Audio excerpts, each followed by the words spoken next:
Good afternoon, everyone in the room and everybody online, to the South African Netherlands Student Dialogue, an international experience with a purpose.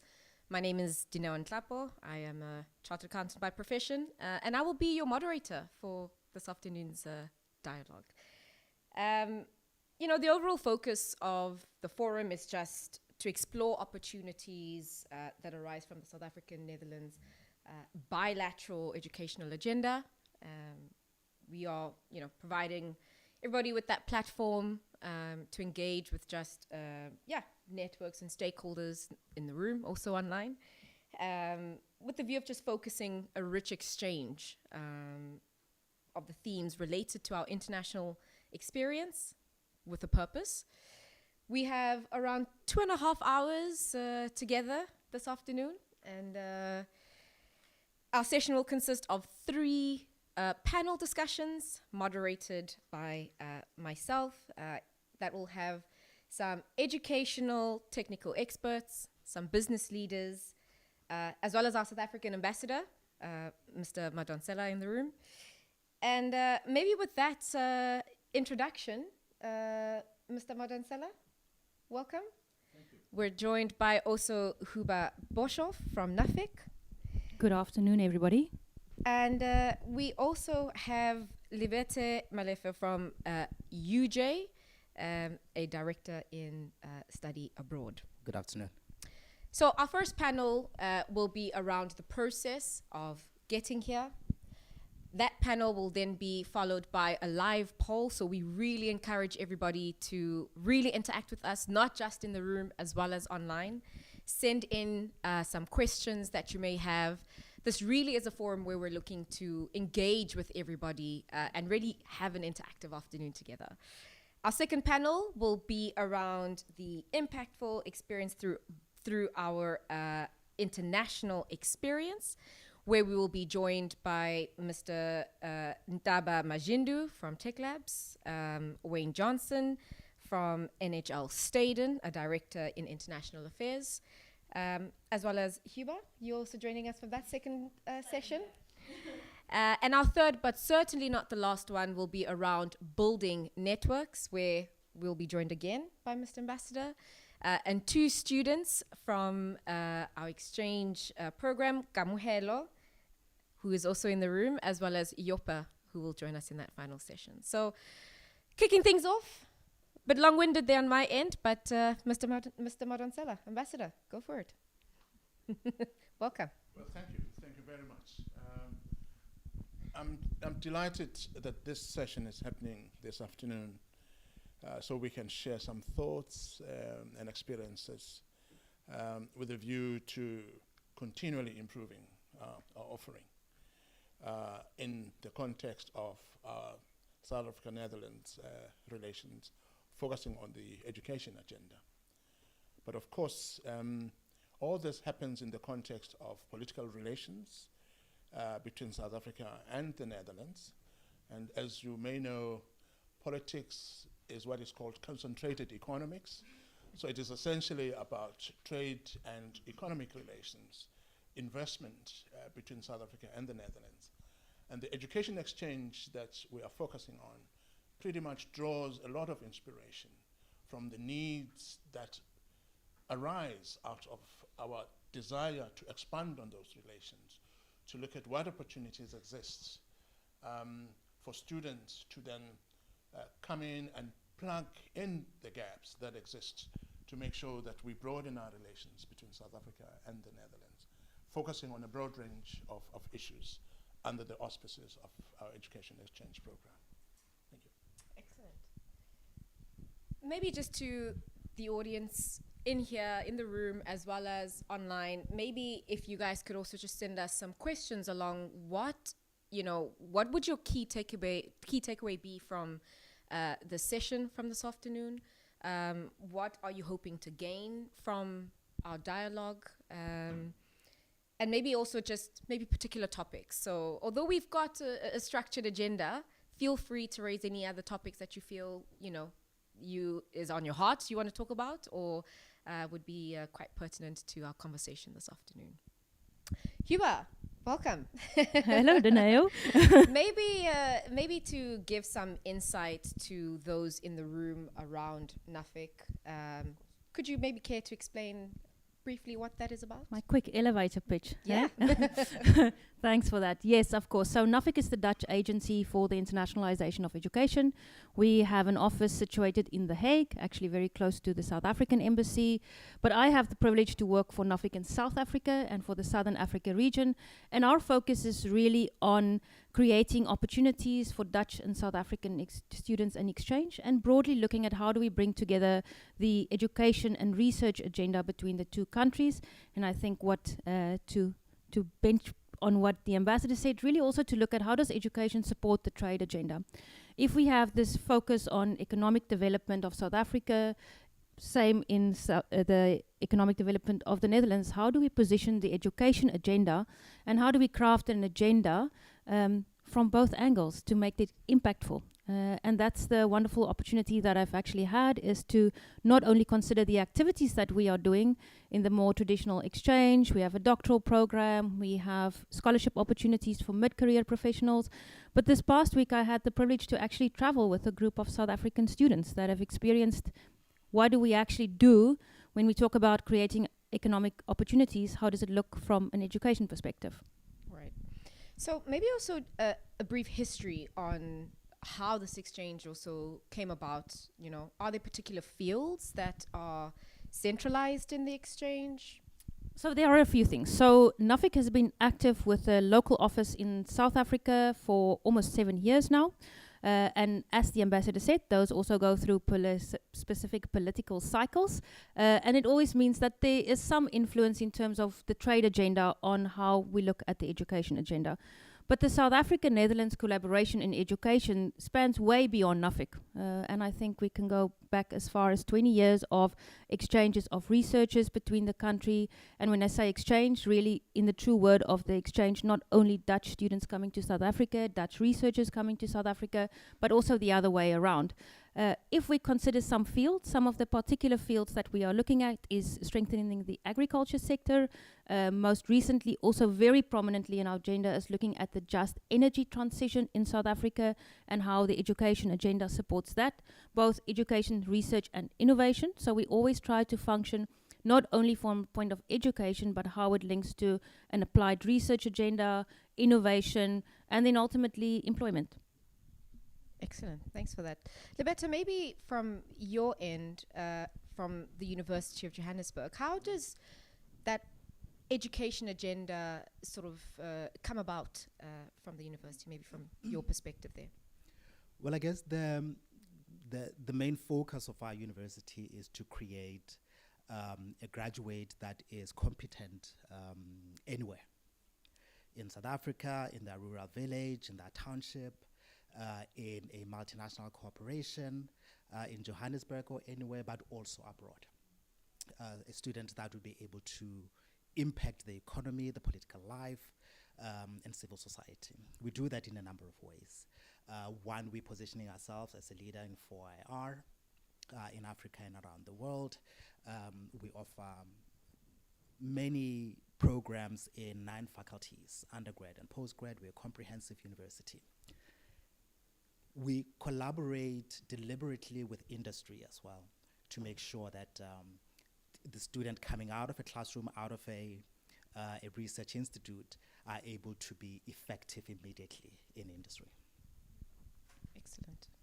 As a former University of Johannesburg graduate myself, I can definitely maybe attest to what you've said there. And I think certainly in a world where we are a global economy, fostering an individual that is, well-rounded and wholesome is, I think, key to not just the University of Johannesburg, but multiple universities globally. Maybe just on the process of student exchange. If I, hypothetically speaking, I am a student at any university in South Africa or in the Netherlands, what is the actual process that I would need to undertake if I'm interested in going on exchange?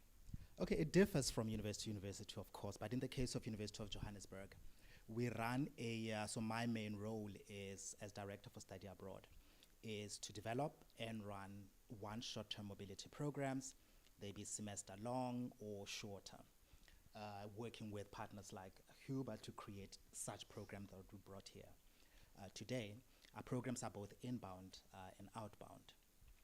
And we think it's easy to apply for such a program. Students might tell you a different story. But we encourage students to engage with international offices. Almost all the universities in South Africa have international offices. Those that don't have strong international offices, they have some level of internationalization at another level in the university. So engage with your universities, find out what partnerships the university has with different universities around the world. And then simply just ask. We receive a lot of students that come into our offices and say, what do you have? So for example, we sent quite a few students to the Netherlands on a summer program because of our involvement in Universitas 21. We send out a lot of students on Africa by Bus, one of our flagship programs that you would have seen our Vice Chancellor tweeting and posting about, to introduce international students to, well, South African students primarily to the continent. But we then also work with our partners this side, what is the side of our borders, to bring in students for short programs, for semester programs. And it's about reaching out to your international office mainly. Thank you for that. I think once I've reached out and I've applied, what next? Yeah. You need the money. Most exchange programs would be that, exchange programs. So there would be fee waiver associated with it, particularly if you're coming for a semester. That'll waive the fees of tuition. Student would need to then raise money for their flights, for their visas, for their medical insurance, and some stipend if the receiving university is not giving stipend. In the case of University of Johannesburg, we make it easy for students by covering all of those, except for the price of the cost of a visa, of course. So we would, once a student can prove that, one, they have a passport, two, they have successfully applied for a visa, we would then pay for their flight, we will pay for medical insurance, we will also pay for their living allowance. And they can spend whatever period that they need abroad. Other universities do it differently, where they would advertise opportunities, and those that are able to raise the money that is needed would then go for those opportunities. We find that a lot of students use crowdfunding as a source to raise money for all of the things that they will need. What we tried at the University of Johannesburg once was a student who comes to us and we are not able to pay for a flight for whatever reason. If we can send 2 students to a university in the Netherlands and we have a 3rd student, go to a deputy vice chancellor or a dean and ask for their Voyager miles. I'll use Voyager miles because of SAA, and that'll cover the thing. We fund our opportunities almost fully because of the type of student that we have, that the majority of our students would not be able to fund their opportunities abroad. But with us making that little contribution, when they come back, the impact on their classroom, the impact in their residence, the impact in the university far outweighs the cost that we used, because they then come back and internationalize our campus. Right. Maybe even picking up from, once, of course, the exchange has taken place. Maybe, Mr. Ambassador, if you could provide some input here. Once students have arrived from South Africa or here, also, Cuba, feel free. Is there any kind of collaboration or identification of students here and any support that the embassy provides to them, or courses of the like? Well, certainly. But before we get there, I think whilst all the money has been mobilized, tickets have been bought, it's important to know that you will not leave, not unless you have a visa, which means an embassy plays a very important role in the processing of a visa application. Certainly. In the case of Dutch students wishing to study in South Africa, they would come to our embassy to apply for a visa. What we do is we actually send out information that encourages students to coordinate their visa applications. So there's a specific period that we set aside for their visa applications. On average, it takes us about 10 working days for their visa applications to be processed and finalized. Once they have their visa, then they are able to enter the South African territory. So that is the first thing we do in supporting students who are outbound from here to South Africa. And once they're there, the Dutch embassy would then take over. And perhaps that is the question you're raising in relation to what this embassy here, the South African embassy in the Netherlands, does for South African students. What we do is we actually encourage South African students coming into the Netherlands to register with the embassy so that we get to know that they are here, so that we are able to provide them with whatever support that we are able to provide to them within the means that we have. But once they are registered with us, we then get to know where they are. If they have needs, we get to know where they are and how best to channel our support to where they may be. But secondly, through registration with our embassy, it then enables us to reach out to them, to invite them to various events that we host as the embassy, to continue to network with them. We have our National Day. We would like them to come through. As it happens, next weekend, we are having our Heritage Day event, where we will be talking about our civic and consular services, because South Africans living and working here, including those who are studying here, we continue to provide them with identity documents, birth certificates, and many other civic documents that they require. So we continue to do that. But we would like to stay in touch with them, to communicate with them on a regular basis, to inform them on what is happening within the embassy, activities that we would like them to be involved in. Perhaps we'll expand more on this when we get to the third panel, where we're talking about networks. Indeed. Yes, indeed. Yep. Thank you, Mr. Ambassador. I think also maybe opening up to the floor here, any feedback so far from anyone that they would like to have, or just pose a question to the state? Yes. I was interested regarding NAFIC. Yeah. And kind of the landscape of... Sorry? Oops, sorry, we've got to hand you the mic. Yep. Hi there, thanks for your introduction. Good to be here. I was interested in NAFIC and regarding the not only the application process, but more just an interest in what is the landscape like in South Africa regarding applicants. Where are most of your applicants from? Which universities do you see like your strongest ties with at the moment? Okay, so of course we work, we kind of chew the pasta from both sides. So maybe from a Dutch to South Africa perspectives, there are way more Dutch students in South Africa than South African students in the Netherlands. There is a reason for it. There's a lot of South African students that study with European passports, and then of course they register at universities, and we know, but they are 100% South African and they studied schooling, so that it taints the numbers a little bit. But we see the more traditional research universities have more collaboration. So if you look at the Dutch landscape of research universities, almost all of those 13 have links with multiple universities in South Africa. That crosses student exchange that Lebete explained, doctoral programming. So we also run a doctoral program for South Africa, Netherlands, that have this year now resulted in 46 PhD students from South Africa completing their PhDs in the Netherlands. It's one of a few programs that we've built over years. Where we see more areas of collaboration is with the Universities of Applied Sciences. So that's one of the things that we are really exploring. If we look at what students are doing, a lot of students are doing exchange studies in law in the Netherlands, so South Africa to the Netherlands. That's quite a big focus area. Agriculture, It is a natural link between the two countries, and therefore it also really helps our bilateral agenda.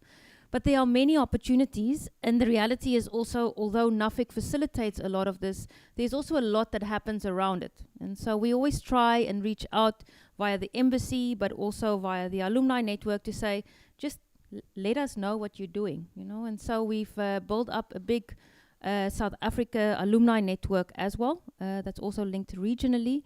And that really, as you will hear later, is really important for the networking as well. So there's quite a comprehensive portfolio of activities that stretches quite significantly across the education sector. The other area that's also really quite at the verge of really expanding is the vocational sector. So although South Africa and the Netherlands does not yet have such strong relations in vocational, it's really an area of growth. And again, agriculture is quite central to this. That really also links to the employment agenda in South Africa.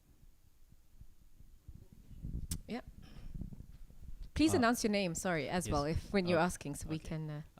Stand, sorry. Hi everyone, my name is Daling Neboshezi. I'm a student at the University of Johannesburg. I was also involved in an exchange program on upcycling challenge in the circular economy.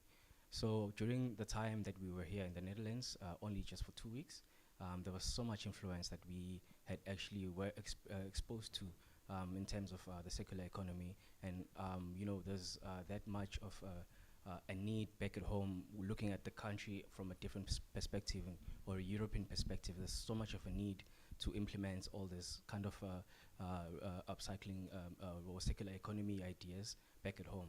So now the time that we were here, we understand the efforts, the money, and the time that was invested to us as students from UJ and NAFIC. So going back at home, how do we then as students keep the fire burning and ensuring that we don't forget about what we were exposed to? You know, we're students, we're gonna go back home, we're gonna think about exams and everything else. So how do we then, when we get back home, maybe is there any program that is in place at home to ensure that we implement those ideas that we saw here, because there's so much that we learned? So how do we then go back at home and then make sure that we maintain or actually elevate it to a higher level and be implemented back at home?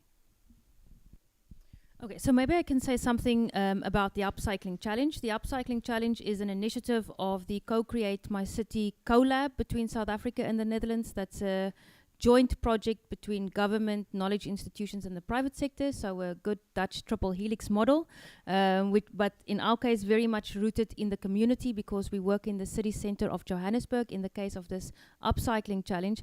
And the idea is exactly this, to ensure that we plant that first seed in saying, how do we learn from one another, and how do we build on that in not only what we bring back to our communities, but also how do we influence our institutions. So we like to believe that these processes can build on one another, and that over time we can really build a joint curriculum around circular economy, and therefore we also partner closely with institutions like UJ Peets, with the Africa Central Circular Economy Network that we work closely with, the embassy on both sides actually, and other knowledge institutions. And that's also very much linked to what you are taking back as this group into our internationalization at home strategies. And that's very on an institutional level. So maybe, Lebete, you want to say something about internationalization at home? Yeah. So like I said earlier, most important is when you go back, you speak about your experiences to your friends, to your classmates, to everybody on campus. I think if you keep at your business, keep at your ideas, refine them more, reformulate them more. I mean, we were talking, probably was yesterday, about what is it that then the university itself can do to support you further with those businesses. So I started reaching out even yesterday as you guys were presenting to partners internally about a workshop on pitching your businesses to different audiences, right? Also reached out to other people about how do you then refine your businesses further. I think for now that is as part of your going back we will do.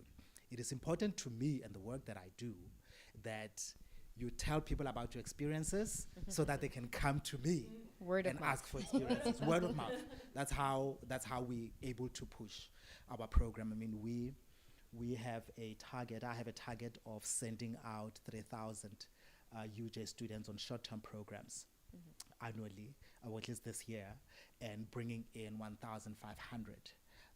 And for me to be able to do that, while the information sits on the student portal, while it might sit on a poster, we find that, Dali, the person that you speak to, is the one that's going to come to me and ask for more information than the person that sees information on your link. Maybe just to keep on that, Libeta, do you think students have sufficient access to scholarship programs? I think there are not enough scholarship programs. There aren't enough opportunities to make this. I mean, we have a university with a student population of 55,000. I'm only able to send out 3,000. Yeah. That's a drop in the stinted, yeah. ocean. Yeah. And so we worked with Huba on this particular program to relieve some of our funds through the networks that she has, so that that money that I had contribute partly to this program, but have something left in my opportunity kitty to give out to many people. I think the networks that the ambassador is working on here and our other representatives are working on, those are the ones that we should be taking advantage of to bring on. We sit on a number of networks as well that we need to leverage a little bit more. I mean, the exchange is a bit skewed in that for semester programs, I know that a Dutch student coming to South Africa, we will waive about 35 to 40,000 rand. There isn't much that is being waived here. And so the proportions don't That quite imbalance match, and so doesn't- we need to find a little bit more money than our European partners sending students through. Okay. Maybe I can add something on scholarships. Sure, Danae. certainly. There are scholarship opportunities. So as NAFIC, we've run a program with Dutch University called the Orange Tulip Scholarship for South Africa. We did it in a Southern Africa fashion, and that's for full degree studies in the Netherlands, not exchange programs. So that's also sometimes the distinction. There are sometimes more opportunities for full-time degree studies on bachelor and master's level. Most Dutch universities also have scholarships in some form or another for South African students. And this is maybe my challenge to South African students. They don't always apply. And if you do not apply, you cannot be selective. If your card is not in the box, it can't be picked. Hey? So we try as an office to also make these opportunities available. And I know it's daunting. So let me not be completely facetious about it. It is daunting if you've never studied abroad to consider packing up your life and going abroad. But there are ways. You can, for example, call us up. No? The office are pretty nice people, and they will coach you through this. We will support you in how to navigate the university website. There is a study in Netherlands portal, study in NL. That is as easy as this, study in NL.nl. And then you will get all the information on how do you plan for your studies, what scholarship opportunities are available, what you have to do to apply for the scholarships. And sometimes it's really not that difficult. You have to put in the application form. You have to write a nice motivation letter. We even coach you through that. No? And how do you present yourself? You have to get a reference letter. You have to get those reference letters to get a job in any case. So this is good practice as well. And then you apply. So sometimes it's also what we find a little bit that students self-select and just decide, I am not good enough. You are good enough. You are more than good enough to apply for a scholarship in South Africa and to study with us. A challenge to you then, Huba. I mean, what if the notion comes that, but I don't want to study a degree that might fully be taught in Dutch, as an example. So how do we then distinguish? It's an easy answer. There's 2,300 programs in the Netherlands taught fully in English. So this is one of the really exciting opportunities in the Netherlands, is that education is in English. It makes it accessible on a study level, but it still gives you the opportunity to integrate into Dutch society. And my challenge is always to students, learn Dutch. I don't speak Dutch very well, but I get along. So let me not switch, because it will be embarrassing, and we are live. But you can get along. So as much as you have then the comfort of studying in English, a language that you are more comfortable with, you have an international experience. And that's another great opportunity in the Netherlands. Is it's highly unlikely that you're going to sit in a classroom with only Dutch students. There will be other influences. And I think from our perspective as NAFIC in South Africa, that's also one of the things that we've experienced. We have an internship program, so we accept students to work in our office. They're from Dutch universities, but they're very often not Dutch. And for our own students in South Africa, that's also good exposure. So we really always try to see how do we match these two. As Lebete said, as much as the two of us and colleagues can walk around and say it is wonderful to study in the Netherlands or it's an opportunity to study in South Africa, those that have done it, those are actually the role models and that we should really also put on a platform. Awesome, thanks for that. I see we've got one more question on the floor. Yes, my name is Ntaba and I'm a chartered accountant as well. A question to Huber, I think, because with the number of exchanges that you've had of students coming across between the Netherlands and South Africa, which sectors, maybe the top 3, are you seeing the most volume or activity in, just for the students who are maybe in high school that are thinking of what they want to do? I think always when you think about studying abroad, you have to think of what am I going to get abroad that I'm not getting at home? Like what is going to be my value add? I really struggled with this when I started working for the Dutch. What is value add? I'm valuable as is, no? But this is really also thinking about what value are you going to get from studying abroad? What program can you follow? And so what we often see is that students coming to South Africa, so let me do the flip both sides again, is students interested in politics. Of course, come to South Africa, politics will be interesting. Economics, something like development economics is quite popular as well. Environmental studies, agriculture is very popular. So those are things that really attract Dutch students to come to South Africa, both on a semester program and long term. And for full degree studies. For South Africans coming here, it's a wide range. So if we look at the PhD programs, very often on the advanced sciences, chemistry, physics, very interesting for South African students that we see here, PhD level. Then again, things that link the two countries together, like agriculture, like renewable energy. Those are things where students are seeing value, and very much on the law side for undergraduate students. Thank you. And thanks for that, Tuba. I think maybe a good point to jump into our poll discussion, just to bring up some questions, both the audience in the room and online, to engage in and maybe see where we all stand on this. So the very first question is, I'm confident that my international experience will contribute to South Africa's development objectives. Yes or no? Oh, sorry, yes. In order to access the question, I'm so sorry, please go to ahaslides.com and you will be asked for a password. That password is 141C. So again, please go to ahaslides.com with the password being 141C. I'll give everybody a minute to just do that.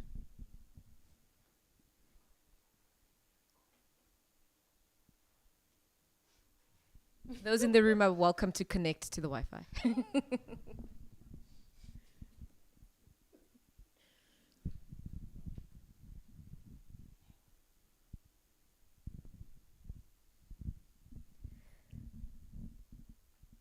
Okay. Interesting that we're seeing yes. Anybody? Well, the answers are still coming in, I believe. So yes, now we're seeing a no. Okay. Good to be have some diverse answers here. Anybody in the room willing to share or just maybe bring some insight into why they have answered what they have answered? I can do. I voted no. I'm a Dutch student. I was a Dutch student, and I went on an exchange. Oh, yeah. Sorry, my name is Joppe, by the way. Yeah. I was on an internship in South Africa, I think 4 or 5 years ago, and I think that it contributed mostly for my own experience and for my own development. So in that sense, I think that primarily it didn't contribute to South Africa's development, but mostly for myself. So that's why I voted no, but yeah. Awesome. Okay. No, but fair. Name? Okay. I'm Rufus Rantlagwe. My name is Rufus Rantlagwe. I'm an LLB student from the University of Johannesburg. I voted yes because psychologically I was challenged. There is a saying that goes like the legend, normally they use this, that the legend has it that sometimes when you change your point of view of a particular challenge, even the challenge itself changes, right? So growing up in South Africa or being around South Africa until I came here, I always saw the problems that I saw in that particular manner. And up until I came here and I realized that perhaps because I'm of course I believe that they can't take the whole South Africa this side. So of course, in order to effect change, they must take one special to come this side so that they can instigate the change that side. So I think like there was a change in perspective. There was change in how I viewed the challenges that we face in South Africa. And I sincerely believe, genuinely so, grateful for the opportunity, of course, that this will contribute to the development of South Africa. Thanks for that, Rufus. Certainly commend your strength there. Maybe if we move on to the second poll. Was there someone else that? Of course, always it's a dialogue, guys. So please, I'll always take feedback. Yeah, Daling Nebo here again, just to stand up so you can see me. Yes, definitely. As I did mention that there was so much influence that so as he mentioned, Rufus here, that looking from a different perspective and looking back at home, we have this, like I've been trying to communicate with my mom and sometimes I can't get a hold of her because of load shedding at home. So all those kind of things. Yes, I'm in the civil engineering department. I'm still a student in civil. So there's a lot of influence there. Like, let me just make an example. I was told that there was floods here in the Netherlands early this year, if I'm not mistaken, and a similar thing happened back at home in Durban. So we have things that we can relate to, and there were so many mitigating factors, or let me say engineering solutions that they have here in the Netherlands that can be implemented back at home, so that we can live one with the environment, and so it's kind of like shifting away from home and looking at the need for a solution from a different perspective. So definitely this experience is going to be worthwhile.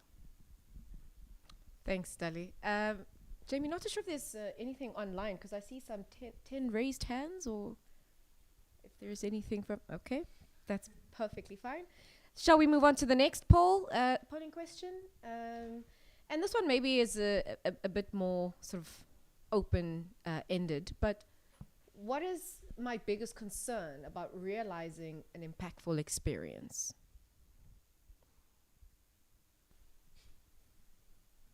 Yeah, of course. So go for it, Rufus. once again,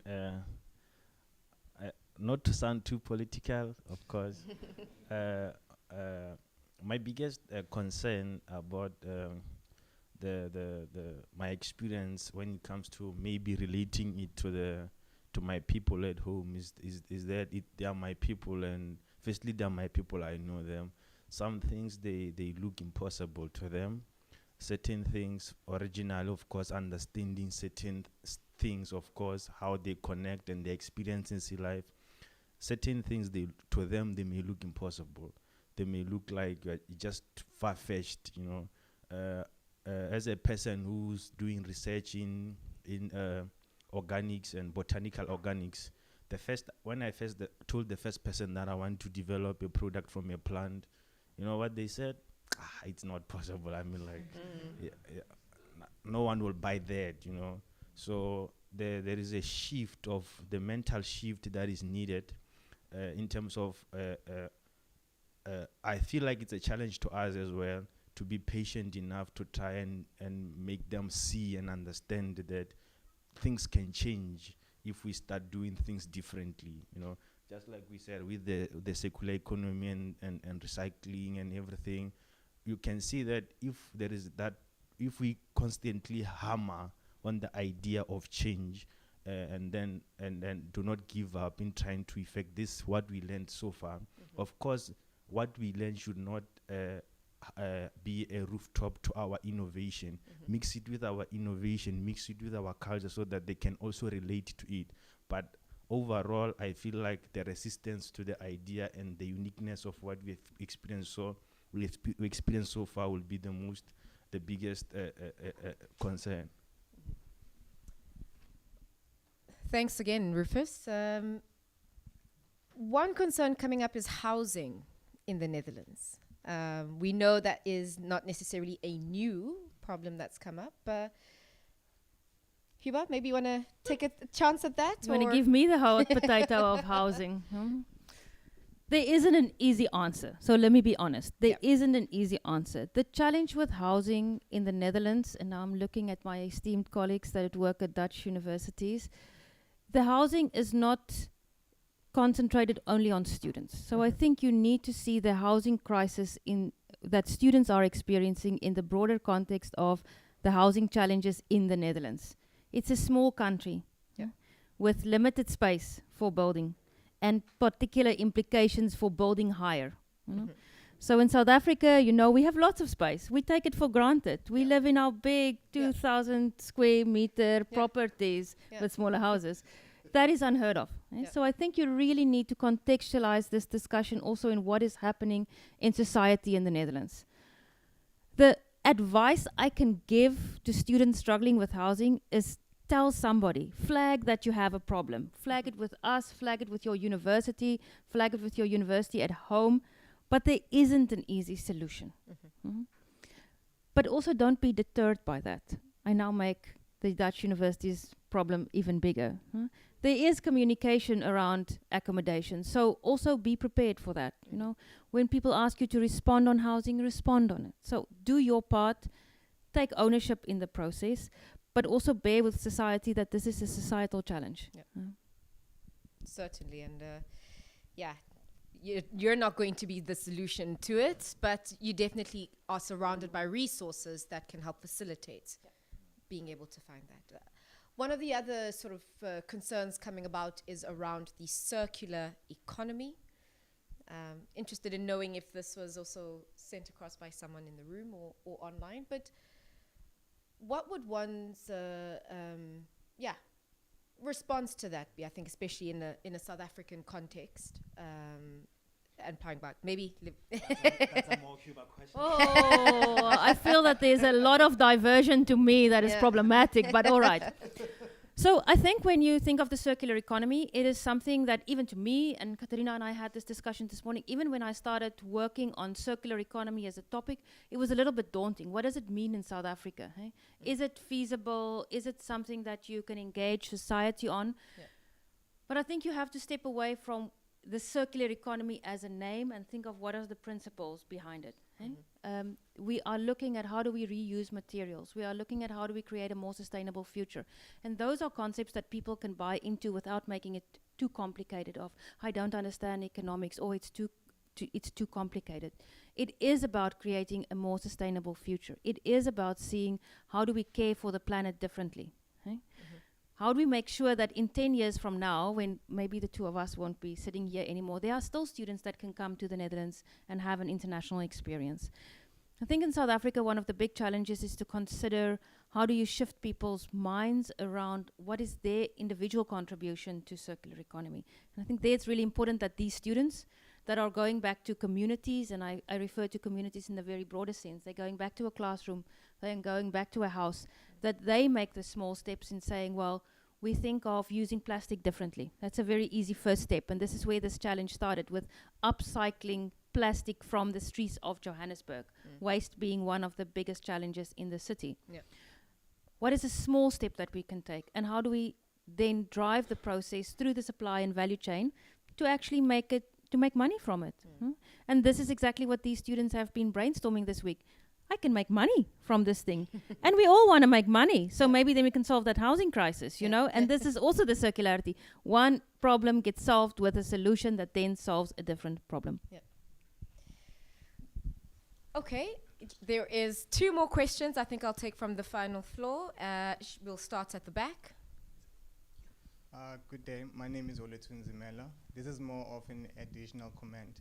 I was once part of the Africa by Bus in 2019, and right now the Upcycle Challenge in the Netherlands. So I do encourage students to actually go and apply and enter the international office and look for information there. Thanks for that. I think you're definitely a testament that if you apply, you are certainly considered. Hi there, I'm Sebastian. I'm a studying architect originally from Cape Town. And my question would actually be to both Hugo and Mr. Ambassador Maronsela. I was wondering regarding the industry of construction. I met my colleague here who's doing research in, let's say, housing. And the Netherlands is a world leader in programs such as social housing, innovative housing, sustainable housing, besides the large civil infrastructural projects to do with water and transport, etc. Is there a big focus driving that sort of knowledge exchange between South Africa and the Netherlands? Or is there an idea that the Netherlands and its context, its conditions, let's say, are too different from South Africa to drive that sort of knowledge exchange? Because regarding people, let's say, moving between the two to study, etc., I have quite a few colleagues from South Africa who study specifically architecture, but I'm not sure regarding the greater construction industry.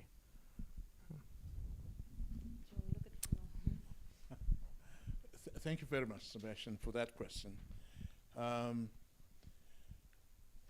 Incidentally, perhaps I should start by saying that we continue to broaden our portfolio of areas of collaboration between the Netherlands and South Africa.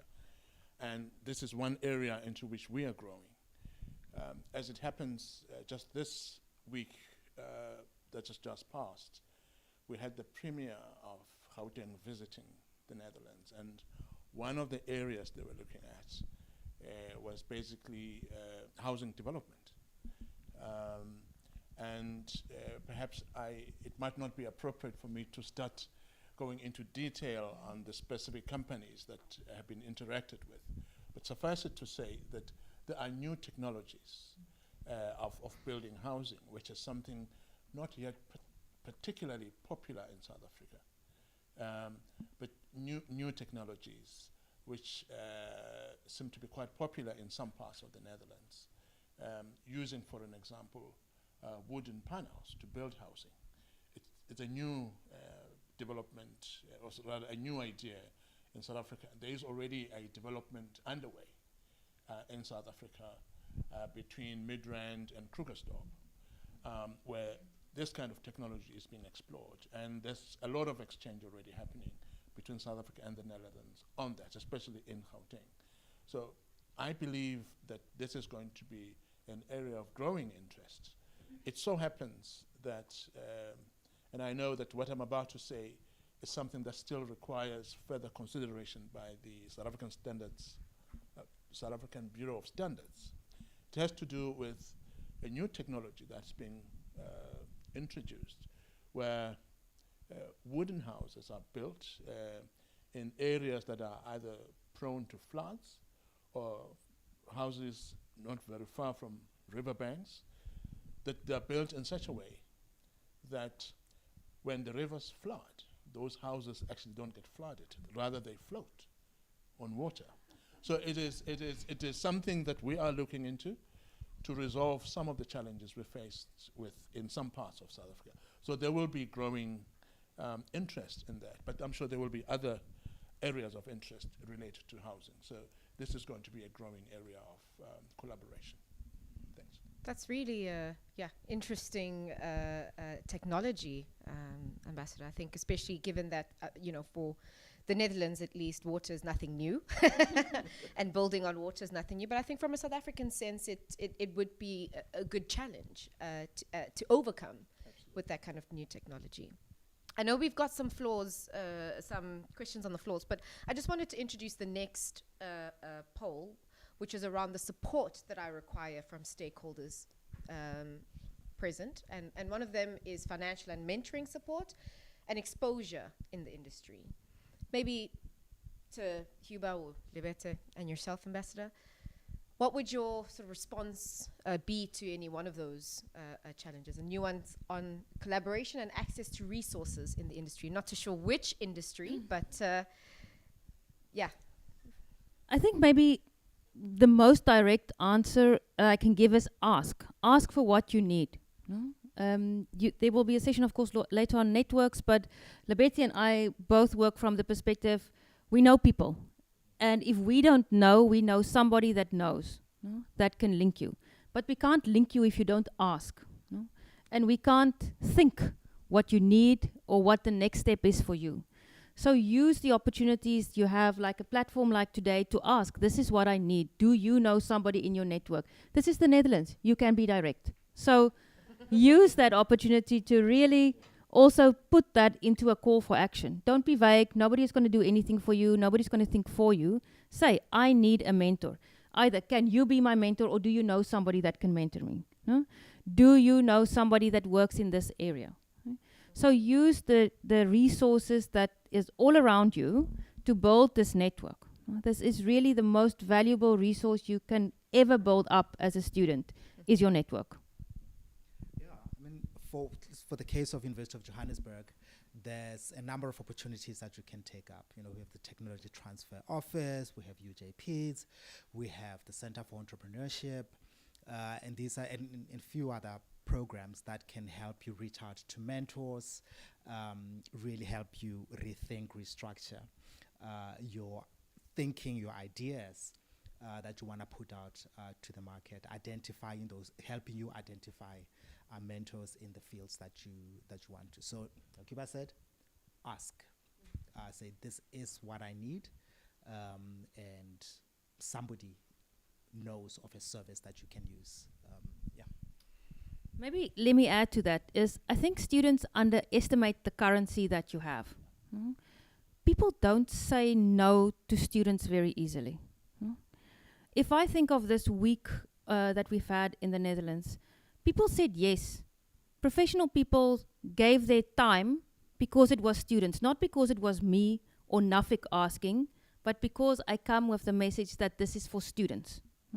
So use that. It's a currency that I've lost a long time ago. Hey, I now have to use titles and things like that. But really, people don't easily say no to students. People that are professionals get excited by engaging with students. Use it. Well, and on that note, thank you so much, Huba. I think the important thing also is to realize the voice that you've got as a student, the resources that you've got as a student, and to always just ask. Information is power. So thank you so much, Libete, Huba, Mr. Ambassador. That was a really insightful session from our first panel. We are swiftly moving along to the second panel. So Huba, you're staying. You're not going anywhere. But Libete, thank you so much for your insight. And again, you are around for any further comments or questions. But again, thank you for your presence this afternoon. Excellent. We're breaking for a minute.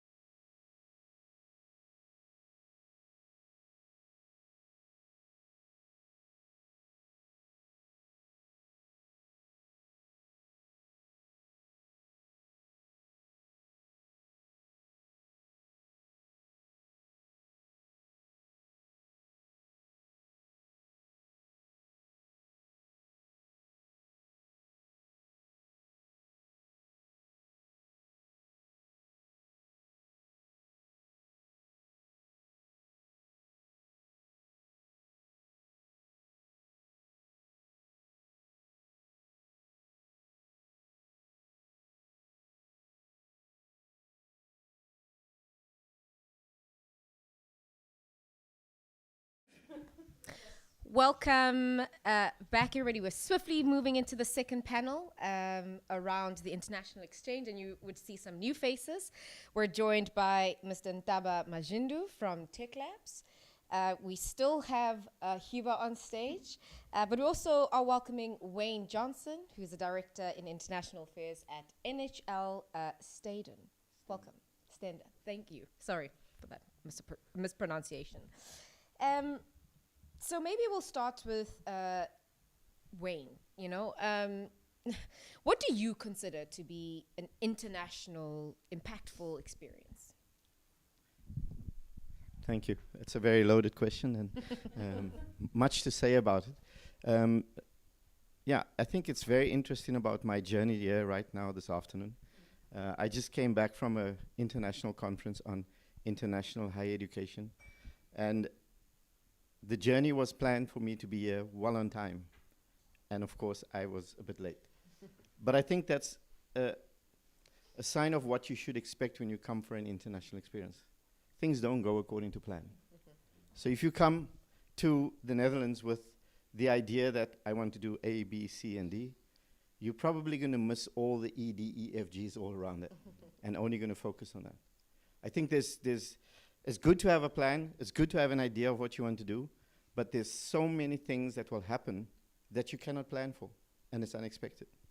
I think what is very interesting about the experience that you have in the Netherlands, and I don't know the context of everyone, the first task you have is to be successful in your experience. You came here for a purpose, and you need to be successful in that.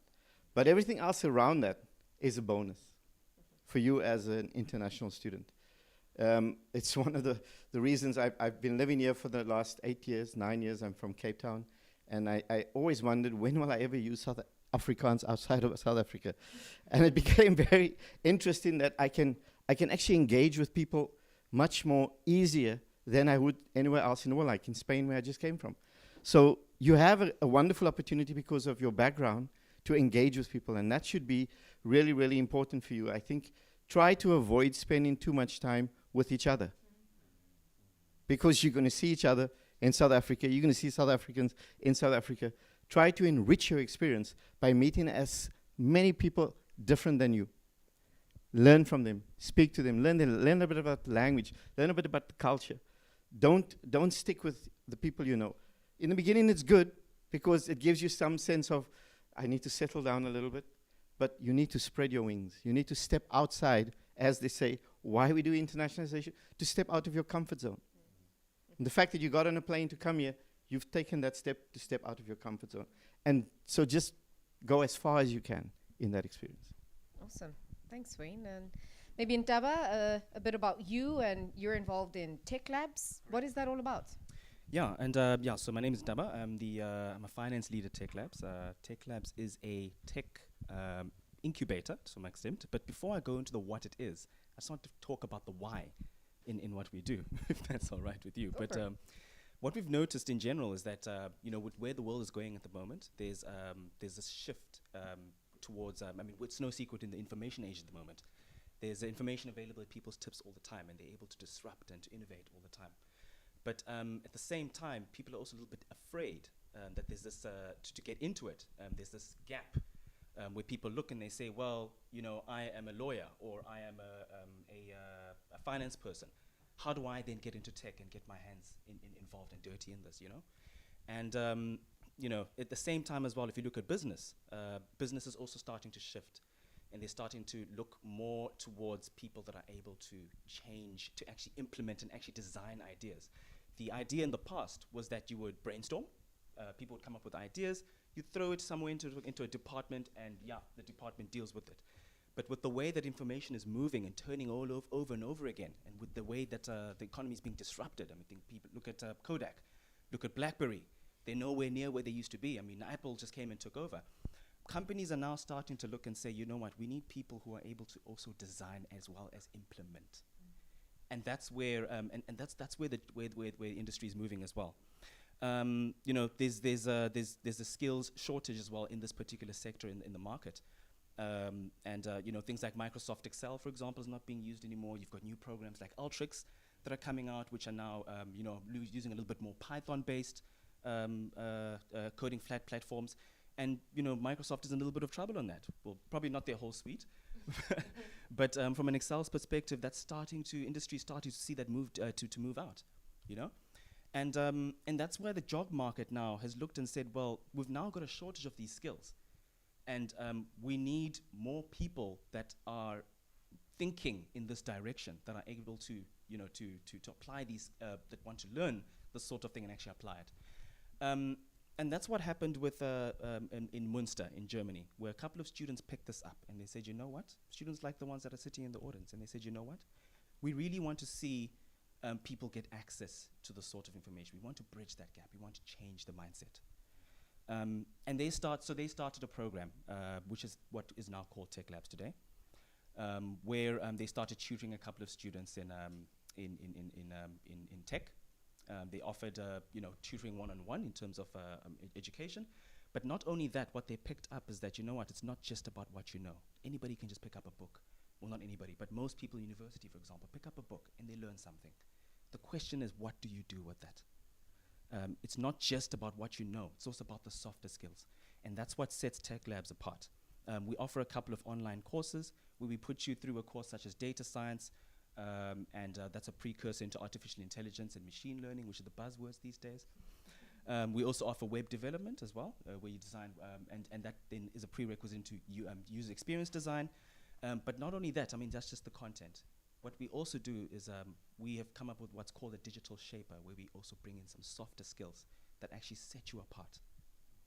Where you're able to, it's not just about what you know, it's about critical skills. It's about problem solving. It's about collaboration with people around you and those around the world.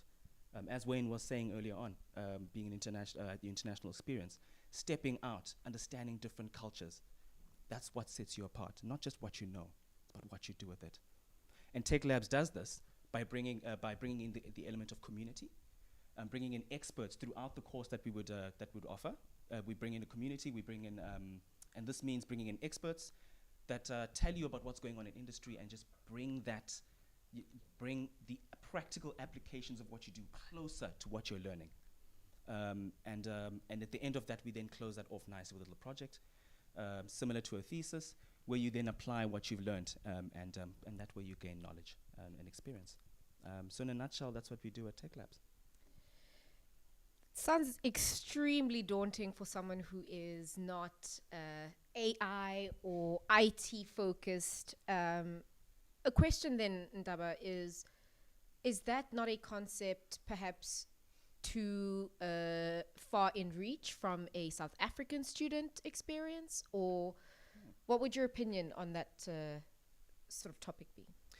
Well, I don't think it's too far for anybody. I think it's one of those things where if you read and you pick up a book and you pick it and you read, anybody can just pick up a book and understand what is going on. But what is nice about Tech Labs, at least from our perspective, what we've noticed is that we've designed our program around those who are actually who perceive themselves not to be tech savvy. So it's very simple. It brings you into, it introduces things at a very, very basic level. And so on, and you build that way with building blocks.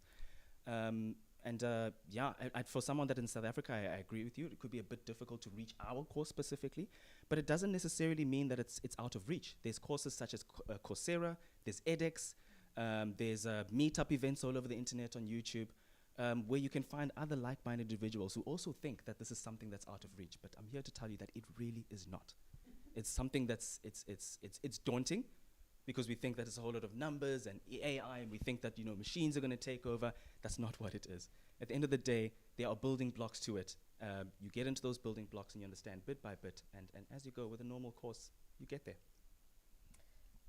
You and Wayne mentioned that culture plays an important role in the international experience. Maybe to everybody on this, how do students navigate this, both in South Africa and in the Netherlands? So Dutch students in South Africa and South African students in the Netherlands. Okay. Where do you want to start with this one? Yeah, we'll move down. Yeah. I've spoken a lot.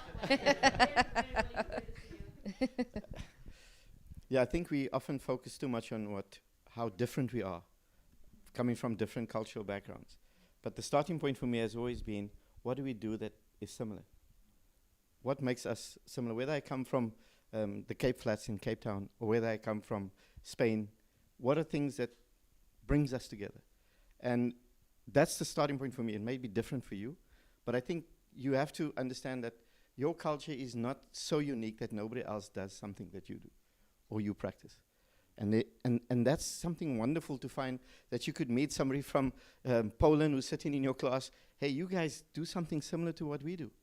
But then you can learn from each other. But at the same time, I think you have to also understand, when you live in the Netherlands, it's been my experience, that you said it earlier, Dutch people are very direct. Dutch people would say things to you that you would never hear that from someone in South Africa when you engage in a conversation. And that's something you have to navigate, you have to learn. And what do you learn from that? You can either take it with you, because you can maybe use it in your work. To be able to do things more efficiently, you could use these practices. And there are other things that you would do that would also add to how you would develop as a person. So I think that there's things you can learn that will help you, and things that you will also find that bind you closer to people around you. Maybe to add to that, I think one of the important things when we talk about intercultural competence, and Taba refers to soft skills, I think it's essential skills, is allow yourself to be uncomfortable. I've now worked with the Netherlands actively within NAFIC for 4 years, and before that already 10 years in international education. And sometimes the culture is still difficult for me. But then allow yourself to be in that difficulty, to think about the directness, but also use it as an opportunity to reflect on your own culture. Because I think, and Rufus mentioned it earlier, is that even having traveled so many times to the Netherlands, every time I go back and I start landing either Cape Town or Joburg now, I think, how has this changed me? How has this had an influence in me, and what lens am I taking back? So I think this intercultural competence, as much as it is about learning about other people, it's also about learning about yourself. Yeah, and maybe just to add to that as well, I mean, I look back and I say, actually, what is culture? You know, at the end of the day, it's just really about the ideas and social behavior of a particular society, right? And that it really speaks to collaboration there, understanding another society or another group of people. And that takes speaking to people, connecting with them, you know, and taking and stepping out of your shell, as Wayne and Hubert both said here. You know, when you understand a particular society, that's the first place to understanding someone, which is a really, really important skill that you need. And as you begin to understand that person, you connect to them on a different level, and that takes you very, very, very far in life. It's really, and that will help you as you interact with different people from place to place. Of course. I have the privilege every time of welcoming international students at our university, and one of the things I tell them all the time, and they are exchange students. So when you do an exchange, you take something and you leave something. So don't only take something. It will help the society and people here to leave something that is interesting for them, to help them to grow. So I think that's very important in your experience here. You will take a lot with you, but what do you leave behind? Thanks for that, Wayne. Maybe also a pause here, because I do see a question in the audience.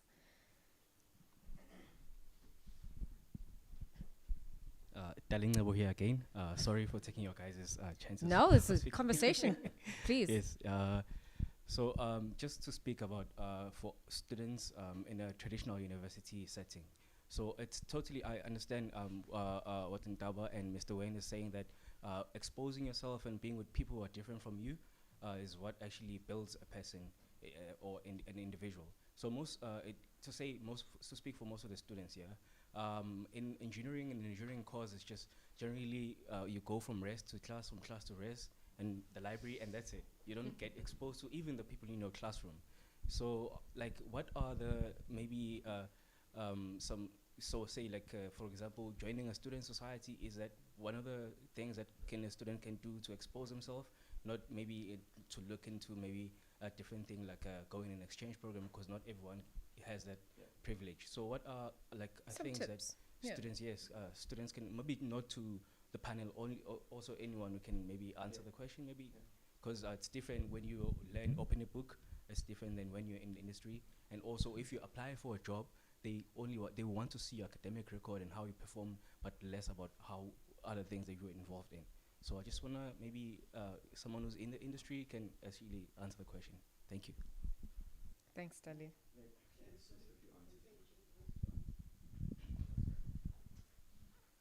Yes, thank you very much. Jamie Hendricks from the South African Embassy, and I have something from an embassy perspective to share with you. Something that Dutch students make really good advantage of here in the Netherlands and in The Hague in particular. We find that Dutch students, both from school and university, write to embassies and they say, we'd like to come and meet the ambassador. We'd like to talk about your culture, we'd like to talk about your foreign policy, we'd like to talk about your economic agenda, and that's what they end up doing. As Yuba said, you know, you've got a lot of currency as young people and as students. Yeah. So we hardly ever decline those kind of requests. And once you have that access to an embassy, you can get invited to events. So at, you know, cultural events, business events, and that's then obviously then also broadens your access to other kinds of networks, other kinds of cultures and nationalities. And being placed in Gauteng, in Pretoria in particular, I mean, it's really something, at least in my experience, South Africans don't take advantage of. So I would encourage you to do that. I could just add on to the fact of living in the society, because if you're in your university, there's very little sporting or social activities inside the university. Yeah. You have to find ways to connect with the community outside of your university. Go into the villages, into the small towns. There's no sport at university, so all university students go back to their communities, and they would welcome you. Again, the student currency. Go into these communities. You could do, doesn't have to be football, which is very popular. It could be any kind of sport, any activity. And that's where you really make real contact and have meaningful experiences with people. When I first came to the Netherlands, actually the way that I got into tech labs actually is that when I first got here, I thought, well, actually I want to get into the tech space, into data science. Like I said before, I was a finance guy, I didn't know anything about it. And my main aim was to try and meet people who are in that particular space. And so I just Googled a couple of meetups, literally, and you just go there and you just chat to people. And what we're afraid of sometimes that we'll get there and people will look at you and say, well, you're an outsider, who are you? But what you need to remember is that they are going through the same thing as you. They also want to meet and they also want to network. So just go out there, and depending on what it is that you want to achieve in life, just meet people. Good afternoon. Yeah, so my name is Samim Pungu. Basically, maybe the only one who's not South African and Dutch here. Welcome all nationality. Yeah, I do understand, but yes, I have a question for Tech Lab. Basically, you're talking about. So first of all, I am from student at University of Johannesburg. I'm doing IT. So I was very, very interested because I was getting bored about and now it's tech stuff, so I was very happy. So the question that I have for you is basically you're talking about artificial intelligence and stuff. The problem what we have in the sector is about algorithm bias. Most of the artificial intelligence algorithm, they come from the Western world, Europe or America. So now I'm very we're talking about internationalization. So what is your perspective about basically how to match the culture differences?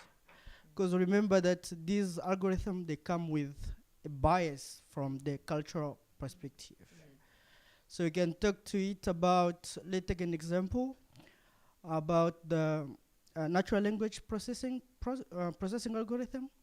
So there are not enough algorithms that are taken for Zulu, for example. If I want to translate Zulu, Dutch from Zulu, but there are so many data for English or other languages. So how can we navigate that gap for us as African and also for as South African? Thank you very much. Thank you. Excellent question. Ntaba, maybe you can respond there. It's a tough question, but I'll go back to what Wayne said. You know, at the end of the day, it's the impact that you want to make, and that you're an international student yourself. So the fact that You're right. In fact, and the topic that you're talking about right now is more about ethics and AI at the moment. And it's something that's come about really recently. But as human beings, you pick this sort of thing up. You train a particular data set within a particular environment. And that data set, I guess, is complete, but it is specific to that particular environment. And that's so you, for example, train a particular data set in the US to pick up certain faces for face recognition. You take that particular program or that algorithm that you developed, you take it to South Africa. South Africa, the facial features are a little bit different, right? And so that's where the biases now come in. So that's what he's talking about.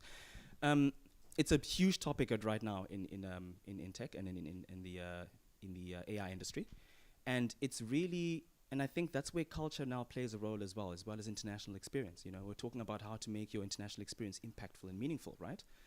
And to expose yourself to different areas in the world, different cultures, that is the way that we can actually eliminate these sort of biases. It's never going to be 100% eliminated, I guess. But as human beings, as we move along and we continue to become global citizens and be aware of our surroundings and the different societies and cultures around us, that's the way that we're going to eliminate bias within our data sets. So yeah. Thanks for that. Any other questions or comments from the floor before I jump in? We speak about being global citizens quite a lot, especially in today's society where being online actually is really more the presence that we're seeing. Having said that, is there then a need for students to even undertake an exchange program if we can do everything online and join everything online? Maybe Wayne, your experience, if you've been here a while. It's not a good question to ask me because we just sent in about 1,700 students abroad. But I think there's around the sustainability discussion right now, there's a lot of questions about, do we need to travel so much? What kind of carbon footprint are we leaving behind?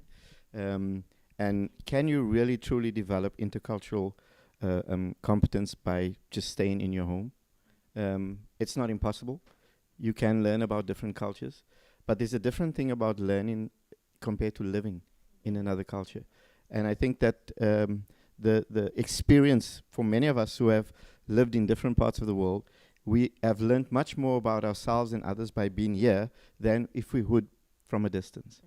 So I'm not promoting travel as much as you can, but there is a lot of merit in and value in going to another environment, sitting in another cultural setting and learning and engaging with people. There's a lot of research that's been done in the past on the impact of a study abroad experience. And now people are trying to focus a little bit more. How can you share these same learning outcomes and experiences, whether it's international, intercultural competence, international experience, and personal development? These are the things that come out from an international experience. How can you foster that in a home situation? And you can, but it's going to be different. It's not going to be the same as a student who's sitting in another part of the world compared to his colleague who's sitting at the home campus. Maybe to add to that, with many things in life, I think the truth is somewhere in the middle, and that we've also been exploring hybrid ways of working, also through internationalization. I think you can never replace the feeling that you get that you arrive and you pull your suitcase out at Central Station and you hear the trams and you see the bicycles and you have to get the suitcase to where you are staying and you get lost with the 23 kg and the backpack. I don't think you can ever recreate that experience online. I think the online, maybe you also don't want to always, but you should. But you in a fully virtual experience, a lot of it is planned, and you miss that unplanned experience that is so part and parcel of an international experience. Having said that, I think we learned a lot about what you can replace and how you replace and what are actually ways of engaging students. We were going to run an internship program with SANEC, the business chamber, and with the embassy, and we had planned beautiful mobility opportunities, and then of course we had COVID. Now the problem with me is I'm a yes girl, so I couldn't go back and say, okay, sorry, we can't travel, it's off. We reworked it. We did virtual internships. It's not the same. It's very different. but you did create an experience of an opportunity to also sometimes to students that are not so open or eager yet to go abroad to get a first taste of what it's like. I mentioned earlier the self-selection. This is often an opportunity for students that are not so ready yet to go abroad to maybe connect with somebody. And as Wayne has said, to realize maybe they're not so different. I can actually go there. So you can also create stepping stones with virtual learning. And I think that is really where we are looking towards. What is that sweet spot in the hybrid learning? And how do we balance that with climate change and everything that goes with that? Right. Maybe a final thought or and question to everybody on this. You know, we've spoken quite positively about the international experience and really putting yourself out there as a student and realizing your currency. But we also live in a very realistic world. What would your key advice be around the international experience and more so on the realistic element? Maybe Ntaba's eager to take this one on. No, I'll kick it off. I think, and I think we've actually spoken about it now, and it's been the topic of discussion here. I think culture is a very, very important aspect of it. And I think Wayne actually alluded to it earlier on. When you move into a new environment, you're on your own. It's a new environment completely. And I think the urge to gravitate to what you already know is very, very strong. But what you need to realize as well is that by gravitating to what you know, you're not learning anything new.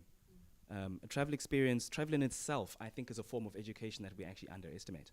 A lot of people say, a lot of people, for example, when you get there, probably don't know about what you do, what your country is about. But the fact that you're in their country already means that you've got something that's different to what they have. You've got knowledge about your own country, and you're now learning about theirs as well. And you're able to now interact with them with that. So I think culture is very, very important. It plays a huge role in your international experience.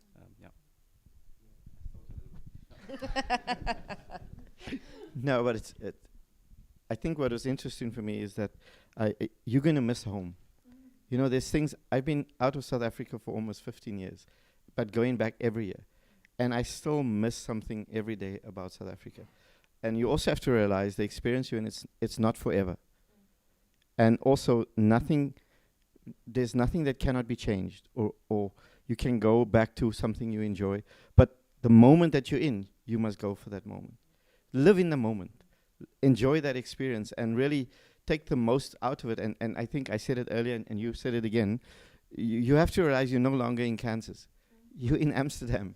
You're in Twente, wherever you're going to be. It's not where you come from. Make the most of it. I think from my side, it is not gonna be easy. And you have to know that the moment you decide to apply to study abroad, regardless of the country, it isn't gonna be easy. Some days are gonna be easier than others, but it's never gonna be easy. And I don't think it should. Because this is a transformative process. If going abroad does not change you, then we need to have a discussion, because then I also have to rethink my career choices. But it will change you, maybe in ways you don't even realize. I never studied abroad. And if I think about what do I regret about studying, there aren't many things, but I think not going abroad is maybe one of them. But I did live abroad shortly after studying. And I don't think I really realized the impact that period in living in a small town in Kaiserslautern in Germany had on my life and the choices I decided to make afterwards, even many years after. Even now, I don't think I really understand how much that has shaped the way that I look at myself, the way that I look at people, the way that I look at experiences in impact. And so know that from the start.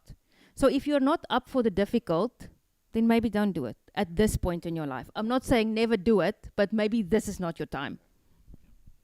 Thanks for that, Hiba. I certainly echo your journey a little bit. I, too, did not study abroad when I was a full-time student. I only moved abroad once I had completed my articles. So if there is one regret in life, it is that. It is that I wish I had gone and studied abroad when I had the opportunity to do so. So for those students that are here on exchange, it is an invaluable experience. I think we've spoken about a lot of the positives, but there's also the realistic, and the fact that you've been able to get on a plane and get here is already proof enough. So on that note, thank you, Wayne, Huba, and Daba, on your thoughts on the international experience.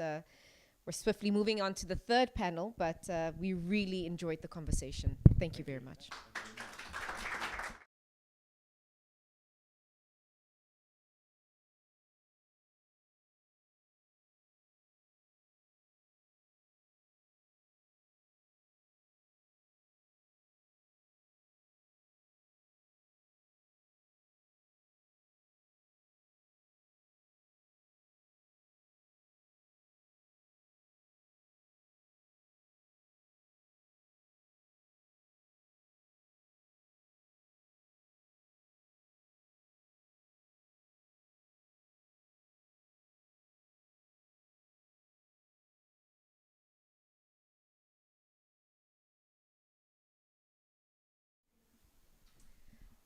I hope nobody's been bored throughout this session and you found it extremely interactive and insightful.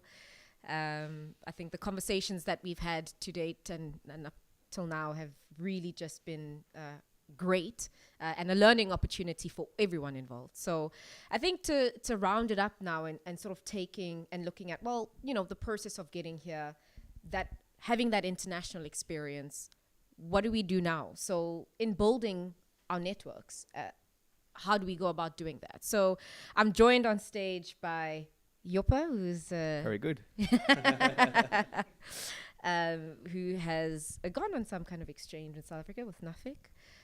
We also have Kamohelo joining, a student from South Africa as well, and a familiar face, the ambassador, of course.